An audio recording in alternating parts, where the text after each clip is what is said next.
merupakan hewan laut yang bentuk tubuhnya menyerupai bentuk tubuh kura-kura. Jadi perlu diingat ya pemirsa, penyu dan kura-kura adalah jenis hewan berbeda. Dari tempat tinggalnya saja, penyu hidup di laut, sedangkan kura-kura hidup di air tawar dan daratan bersuhu hangat. Lalu bentuk kakinya juga sangat berbeda, di mana bentuk kaki penyu mirip seperti dayung, sementara kura-kura memiliki kaki cukup kokoh dan tajam untuk berjalan di darat. Penyu sendiri dapat ditemukan di semua samudera di dunia dan dipercaya menjadi penjaga keseimbangan ekosistem laut. Sayangnya keberadaan penyu sekarang ini sedang terancam bahaya. Dilansir dari Greenpeace Indonesia, 6 dari 7 spesies penyu di Indonesia terancam dan mereka rentan akan kepunahan. Sarang penyu di pantai dihancurkan oleh pembangunan di pesisir. Rumah mereka di laut sudah sangat terpapar polusi dan mereka sering terjerat jaring ikan yang merusak ekosistem laut.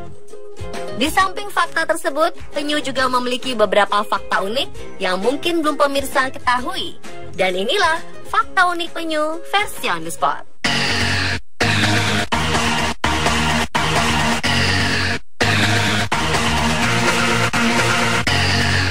Tahukah Anda, penyu merupakan reptil laut tertua yang sudah menghuni planet ini sejak zaman dinosaurus? Menurut para ilmuwan, penyu sudah ada sejak akhir zaman Jura, atau sekitar 145 sampai 208 juta tahun lalu. Ini berarti penyu sudah berusia sama dengan dinosaurus. Pada masa purba, penyu dinamai Archelon. Tubuh Archelon ini memiliki ukuran panjang badan hingga 6 meter.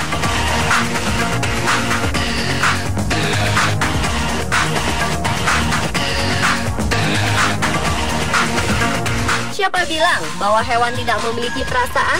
Pernahkah pemirsa mendengar beberapa mitos bahwa penyu bisa menangis? Namun yang sesungguhnya terjadi adalah penyu mengeluarkan garam dari tubuhnya melalui mata. Jadi selama proses ini, seolah-olah si penyu seperti sedang menangis. Hihihi, lucu ya?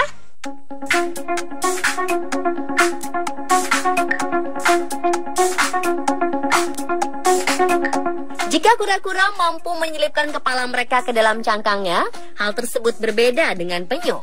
Penyu tidak dapat menyelipkan kepalanya ke dalam cangkang. Penyu memiliki kelopak mata yang memberikan perlindungan dari sinar matahari. Mereka juga dapat melihat dengan baik di dalam air, namun tidak ketika di darat. Selain itu, tahukah pemirsa, jika penyu ternyata buta warna loh?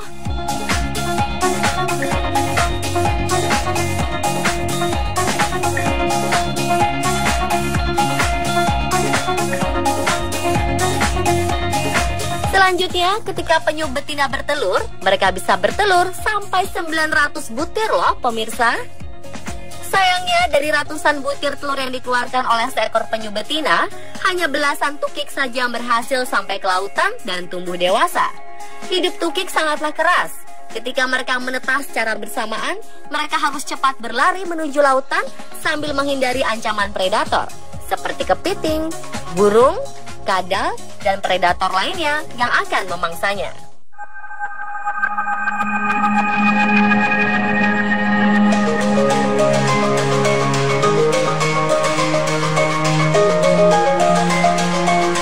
Saat ini, hampir semua smartphone memiliki fitur navigasi. Tapi tahukah Anda, hewan seperti penyu juga memiliki GPS alami loh pemirsa. Penyu adalah pengembara laut sejati. Mereka berkelana ratusan kilometer melewati seluruh lautan untuk mencari makan dan berkembang biak.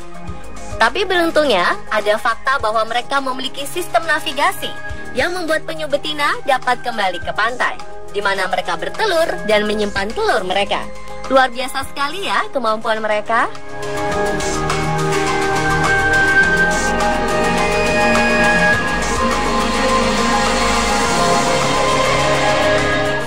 Yang sangat mengejutkan adalah penyu belimbing suka memakan ubur-ubur atau dapat dikatakan hewan gelatinovora. Wow, bagaimana bisa penyu belimbing memakan ubur-ubur? Ini semua terjadi karena tenggorokan penyu belimbing mampu menelan ubur-ubur yang menyengat dan licin. Dengan melonjak mundur, membuatnya bisa memakan ubur-ubur dalam sekali lahap. Nyam! Sayangnya saat ini keberadaan sampah plastik di lautan kerap mengecoh penyu belimbing hingga mereka mengiranya sebagai ubur-ubur. Jadi, jangan pernah membuang sampah plastik di lautan ya pemirsa. Kasihan kan kalau penyu-penyu ini memakan sampah kita?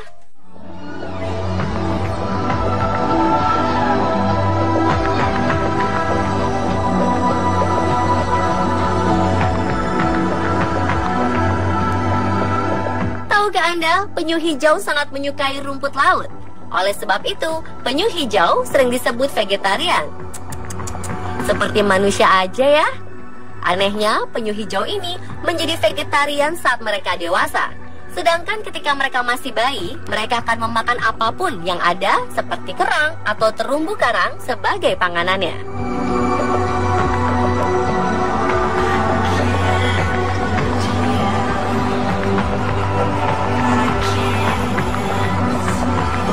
Siapa yang setuju bahwa bayi penyu atau yang kita kenal sebagai tukik sangatlah unyu-unyu? Dan tahukah Anda pemirsa, jika penentuan jenis kelamin tukik sendiri sangat bergantung pada suhu di sarang mereka.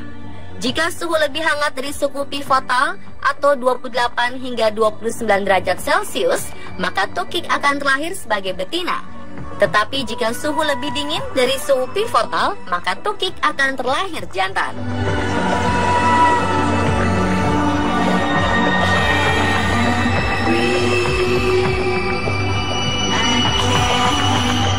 Semua orang pasti mengira bahwa penyu tidak dapat berbicara dan bersuara.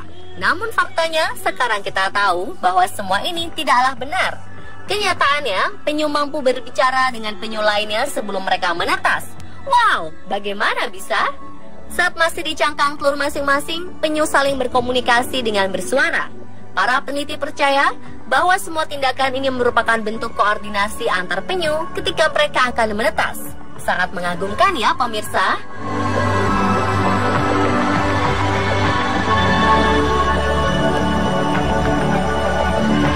Benarkah anggapan bahwa penyu jantan sering pulang ke rumahnya seperti hewan-hewan lainnya?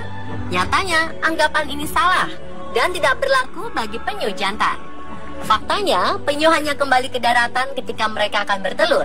Jadi, penyu jantan tidak pernah pulang ke rumah loh.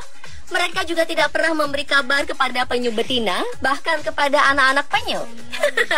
Seperti lagu Bang Toyib ya si penyu ini.